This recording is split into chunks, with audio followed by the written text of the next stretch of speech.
নামাজ বাদ দিও না বন্ধু, এবারের চেয়ে ওপারের জীবন বেশি সুন্দর। আসসালামু আলাইকুম রহমতুল্লাহি ওবরাকাতু। হ্যালো বন্ধুরা, আপনারা সবাই কেমন আছেন? আশা করি সবাই খুব ভালো আছেন।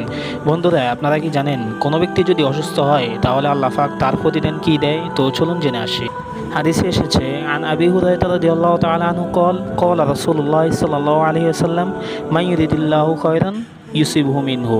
অর্থাৎ আবু হুরায়রা রাদিয়াল্লাহু তাআলা আনহু থেকে বর্ণিত, তিনি বলেন রাসূলুল্লাহ সাল্লাল্লাহু আলাইহি ওয়াসাল্লাম বলেছেন, আল্লাহ পাক যে ব্যক্তির জন্য ভালো ইচ্ছা করেন তাকেই বিপদগ্রস্ত করেন। এই হাদিসটি বুখারী শরীফে বর্ণিত রয়েছে এবং অন্যতে বর্ণিত রয়েছে কাফারাল্লাহু বিহা খতায়াহু। অর্থাৎ যে ব্যক্তি অসুস্থ হয় আল্লাহ পাক তার সমস্ত গুনাহ মাফ করে দেন। সুবহানাল্লাহ। বন্ধুরা, আমরা অসুস্থ হলে নারাজ হব না, আল্লাহ পাকের কাছে বেশি বেশি শুকরিয়া আদায় করব। বন্ধুরা, আমাকে সাবস্ক্রাইব করে তোমাদের বন্ধু বানিয়ে ফেলো। ইনশাআল্লাহ প্রতিদিন এমনই ইসলামের গুরুত্বপূর্ণ আলোচনা তোমাদেরকে শোনাবো। তো দেখা হবে অন্য কোনো ভিডিওতে। আল্লাহ হাফেজ।